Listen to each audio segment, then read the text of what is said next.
Hello बच्चों, आप सभी का इस वर्चुअल क्लासरूम में एक बार फिर से स्वागत है। और आज हम फिर से उपस्थित हुए हैं अपना एक नया टॉपिक लेकर, जो कि कक्षा छठी से है। और हमारा आज का विषय है सामान्य विज्ञान। और सामान्य विज्ञान विषय में हमारा आज का जो लेसन है वह है आपके पाठ्य पुस्तक का पाठ तीसरा, सजीवों की विविधता और वर्गीकरण, जिसका हम दूसरा भाग आज देखेंगे। और इस चैप्टर के अंतर्गत हमारा आज का टॉपिक होगा वनस्पतियों का वर्गीकरण। और मैं हूं आपका वर्चुअल मार्गदर्शक Ajay Kumar Maurya, MCGM virtual classroom Dadar से। तो हम अपना लेसन शुरू करने से पहले हमने वनस्पतियों की रचना, स्ट्रक्चर ऑफ प्लांट को देखा था, जिसके प्रमुख घटक आपको पता है: जड़, तना, पत्ती, फूल, फल। याद आया कुछ आपको? किसी एक सामान्य वनस्पति के प्रमुख घटक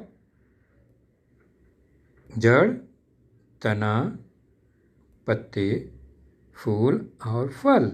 इस पर हमने चर्चा पिछली बार की थी। मतलब घटक की चर्चा, घटक के नाम को हमने जाना था।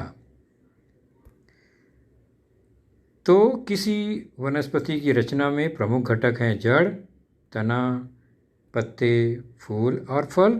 और इसके बारे में बच्चों डिटेल में जानकारी, इसके कार्य, इसकी रचना को अगर आपको जानना है तो आपके स्क्रीन पर जो ये एड्रेस आएगा यूट्यूब पर डालकर आप वनस्पतियों के घटक की जानकारी आसानी से ले सकते हैं और विस्तार से ले सकते हैं।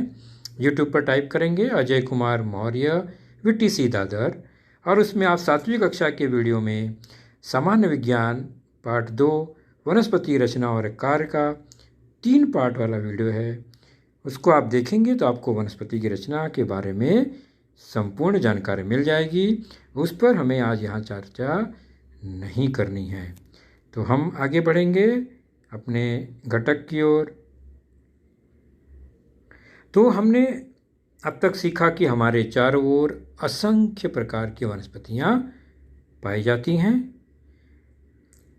कुछ वनस्पतियां स्वयं पोषी होती हैं, अपना भोजन स्वयं बनाती हैं, तो कुछ वनस्पतियां परपोषी होती हैं, जिनमें कुछ कीटभक्षी भी होती हैं। हमने पहले भी चर्चा की। और अलग अलग स्थान पर वे वनस्पतियां रह सकती हैं, कोई रेगिस्तान में तो कोई पानी में, कोई बर्फीले जगह पर, कोई कीचड़ में। तो ये अलग अलग तरह के स्थानों पे वे जीवित रहती हैं। और जड़, तना, पत्ती, फूल और फल वनस्पतियों के प्रमुख घटक हैं।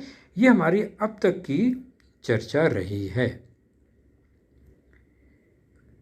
अब आगे हम चलेंगे वनस्पतियों के वर्गीकरण की ओर। वर्गीकरण मतलब बच्चों बहुत सारे वनस्पतियां या सजीव हमारे इस सजीव सृष्टि में है ही हैं। आप जानते हैं अच्छी तरह से, वनस्पति हो चाहे प्राणी हो, असंख्य प्रकार के हैं। उनका अध्ययन करना हो तो उन्हें एक एक करके खोजना, क्लासिफाई करना बड़ा मुश्किल काम है। कैसे मुश्किल होता है? जैसे कि ये आप अपने लाइब्रेरी में देख सकते हैं कि अगर आपको आपके क्लास की पुस्तक चाहिए तो लाइब्रेरी में कहाँ खोजेंगे? अगर किसी विषय का अध्ययन करना हो, इतनी बड़ी लाइब्रेरी है, तो आप कहाँ खोजेंगे? तो इसलिए पुस्तकों को क्या किया जाता है, उनको अलग अलग वर्गीकृत किया जाता है, वर्गीकरण किया जाता है। वर्गीकरण करने के बाद भी अगर उस पर टैग नहीं लगा है, वर्ग नहीं किया गया है, तो आपको खोजने में थोड़ी दिक्कत हो सकती है। अब यहाँ पर टैग लग गया है 3री, 4वी, 5वीं, 6ठी, 7वीं, 8वीं के पुस्तक का, तो आप आसानी से अपनी क्लास का पुस्तक यहाँ पर खोज सकते हैं। फिर भी अगर क्रम व्यवस्थित नहीं है, आप देख रहे हैं, तो थोड़ा सा और सुधार कर दें कि 4थी के पास 5वीं और यहाँ 8वीं आ गया। अब थोड़ा व्यवस्थित हो गया, अब आसानी से आप उसको खोज सकते हैं। तो इस तरह से, जिस तरह से पुस्तकों का वर्गीकरण करने के बाद आपको उसे खोजना और उस पुस्तक का अध्ययन करना आसान हो जाता है, वैसे ही जहाँ पर घटक बहुत अधिक मात्रा में होते हैं वहाँ पर वर्गीकरण करना पड़ता है। इसलिए वनस्पतियों और प्राणियों का भी वर्गीकरण किया गया है, अलग अलग घटक को, समानताओं को, विभिन्नताओं को ध्यान में रखकर। तो यहाँ पर इस पाठ में हम वनस्पतियों का वर्गीकरण पढ़ेंगे 4 प्रमुख मुद्दों को ध्यान में रखकर। एक तो उनके तने की आकार, ऊंचाई और मजबूती। दूसरा है उनकी लाइफ साइकिल, यानी जीवन काल, कितने वर्ष तक जीवित रहती हैं वो। और उसके बाद उसमें फल होते हैं या फूल उपस्थित है या नहीं है। और आखिर में है अधिवास, यानी वे रहते कहाँ हैं, उगते कहाँ पर हैं, कहाँ पर जीवित रह पाते हैं। तो इन घटकों को, मुद्दों को ध्यान में रखकर वनस्पतियों का वर्गीकरण हम देखेंगे, जिसमें से फूल की उपस्थिति और अधिवास पर हम ज़्यादा चर्चा नहीं करेंगे, क्योंकि अधिवास पर चर्चा हमने कर ली है कि वनस्पतियाँ कहाँ कहाँ जीवित रह सकती हैं। और फूल के लिए बहुत सिंपल सी बात है कि फूल हो और फूल ना हो, 2 ही ऑप्शन यहाँ पर होता है। तो हम शुरू करेंगे पहले अपना पहला मुद्दा, आकार और ऊंचाई के अनुसार, तनों के, पेड़ के आकार, ऊंचाई के अनुसार। यह एक पौधा आप देख रहे हैं, यह एक पेड़ देख रहे हैं, कौन सा है? ध्यान से देखिए, आपने पहचान लिया होगा। ओह, मज़ेदार, मुँह में पानी आ गया। कच्ची कैरियाँ यानी आम का यह पेड़ है, जिसकी ऊंचाई अधिक होती है और यह बड़े आकार का पेड़ है, आम। और बड़े आकार के पेड़ को, अधिक ऊंचाई के पेड़ को वृक्ष कहते हैं। और यह वृक्ष जो है वो कई वर्षों तक जीवित रहता है, इसलिए इसे बहुवर्षीय वृक्ष कहते हैं। तो तने के आकार और ऊंचाई के हिसाब से यह वृक्ष है, जो कि बड़े आकार का होता है। तो पहला उदाहरण है आम, और यह एक वृक्ष है। ध्यान रखेंगे, हमने देखा बड़ा आकार वृक्ष। उसी प्रकार यह दूसरा उदाहरण है इमली, वेरी गुड। यह भी एक बड़े आकार का, अधिक ऊंचाई वाला पेड़ है और इसे भी हम कहेंगे वृक्ष।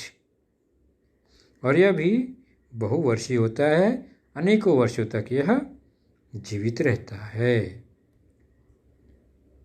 तो अनेकों वर्ष तक बड़े आकार का, अधिक ऊंचाई वाला यह वृक्ष है। उसके बाद देखते हैं एक और उदाहरण। आपने भी यह देखा होगा अपने आसपास के परिसर में, यह है बरगद का पेड़। और आप अच्छी तरह जानते हैं बरगद का पेड़ कितना विशाल होता है।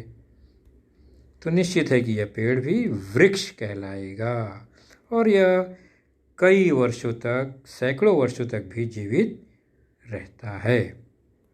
तो यह भी वृक्ष ही हुआ, बड़ा आकार, अधिक ऊंचाई। लेकिन सभी वनस्पतियां इस आकार की होती हैं क्या? एक उदाहरण और देखते हैं हम, बड़े आकार वाला यह है, याद कीजिए क्या है यह, पहचानिए। वाह, जामुन। तो जामुन का पेड़, जो कि वृक्ष ही है और कई वर्षों तक यह भी जीवित रहता है। तो बड़े आकार का, अधिक ऊंचाई वाला, बहुवर्षीय जो यह वनस्पति है, इसे हम वृक्ष कहते हैं। और वृक्ष कई प्रकार के होते हैं, आपने देख लिया, आम, इमली, बरगद, पीपल, जामुन, नीम, बहुत सारे बड़े बड़े वृक्ष। लेकिन सभी वनस्पतियाँ उसी आकार की नहीं होती। यहाँ देखिए, गुड़हल का पौधा, फूल आपने पहचान लिया, इसकी ऊंचाई वृक्ष से कम होती है, आकार भी कम होता है, ऊंचाई भी कम होती है, बहुत चौड़ा, बहुत मोटा भी नहीं होता। गुड़हल का यह पौधा, और जिसे हम वृक्ष नहीं कहेंगे क्योंकि बहुत बड़ा, मोटा, चौड़ा नहीं है, इसे हम कहते हैं झाड़ी। कम ऊंचाई वाला यह एक वनस्पति है, गुड़हल, जिसे हम झाड़ी कहते हैं। और झाड़ी भी कई वर्षों तक जीवित रहती हैं, इसलिए इसे बहुवर्षीय वनस्पति कहा जाएगा। लेकिन यह झाड़ी है, वृक्ष नहीं। तो आप याद कीजिए, आपके आसपास ऐसे और कौन सी वनस्पतियां हैं जो झाड़ी नुमा है, यानी बहुत ऊंचे नहीं होते। इन दोनों वनस्पतियों को देखिए, यह है, पहचान लिया आपने, संतरा और नींबू। यह भी झाड़ी है क्योंकि यह बहुत बड़ा ऊंचा आकार का नहीं होता, और लेकिन बहुवर्षीय है, यानी कई वर्षों तक जीवित रहता है। कोई भी वनस्पति 3, 4, 5 साल से ज़्यादा जीवित रहे तो हम उसे बहुवर्षीय कहते हैं। तो यह भी झाड़ी है। तो क्या वृक्ष यानी बड़े पेड़, झाड़ी अर्थात छोटे पेड़ के अलावा भी कोई वनस्पति है? बिल्कुल है। आपने घरों में, गमलों में यह पौधे देखे हैं जो झाड़ी से बहुत छोटे होते हैं, ऊंचाई भी बहुत कम होती है, जिसे हम कहते हैं, ये उदाहरण है तुलसी और सदाफूली या सदाबहार के। इसे कहते हैं पौधा। तो जब हम पौधा कहेंगे तब यह छोटे आकार का ही वनस्पति होता है। झाड़ी कहेंगे तो उसे थोड़ा बड़ा हो जाएगा और कई वर्षों तक जीवित रहता है। और वृक्ष कहेंगे तो बड़ा, मोटा, मजबूत पेड़ होता है। तो पौधे 1 या 2 वर्षीय ही होते, यानी बहुवर्षीय नहीं होते, अधिक वर्ष तक नहीं जीवित रहते। उसी प्रकार पौधों में बहुत सारी वनस्पतियां, साग सब्जियां आती हैं, जैसे कि टमाटर है, बैगन है। ये सब टमाटर, बैगन, यह कोई वृक्ष नहीं है, कोई झाड़ी नहीं है, यह एक पौधे हैं, पौधा ही है ये सब। और 1 या 2 वर्ष तक यह जीवित रहते हैं। तो पौधा, तो वृक्ष, झाड़ी और पौधा देखा हमने अभी।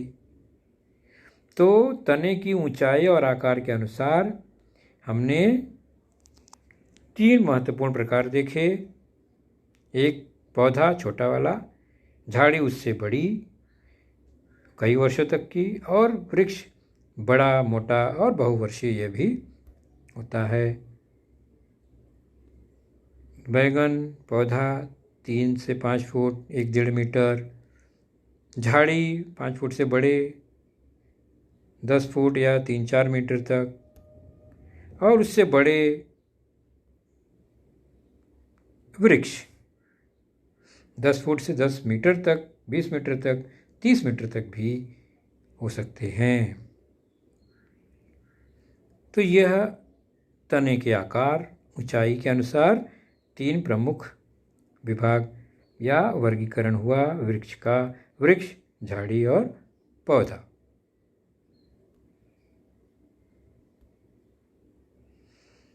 लेकिन कुछ वनस्पति ऐसी होती है जो सीधे खड़ी नहीं हो सकती, यानी तने मुलायम, लचीले, कमज़ोर होते हैं।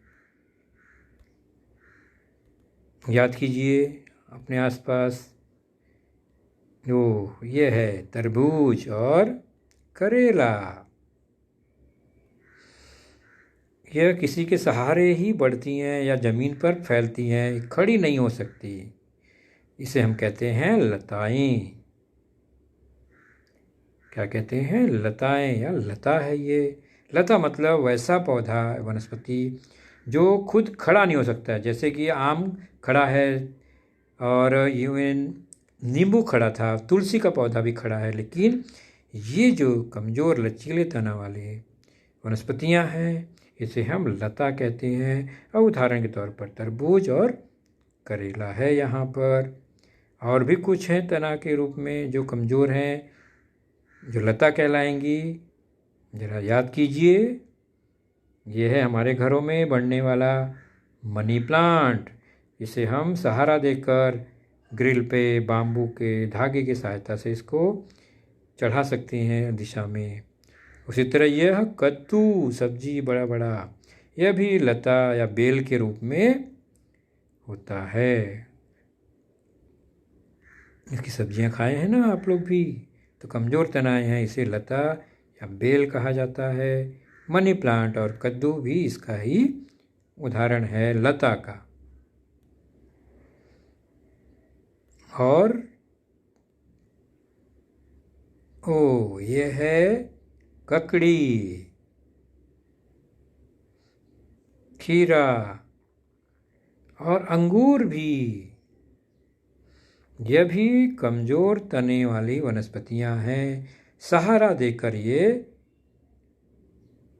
खड़ी हो सकती हैं, लेकिन वैसे ज़मीन पर फैल सकती हैं, लताएं होती हैं। नाम है ककड़ी और अंगूर। ये है लताएं, बेल, ज़मीन पर फैलने वाली या किसी के सहारे चढ़ने वाली।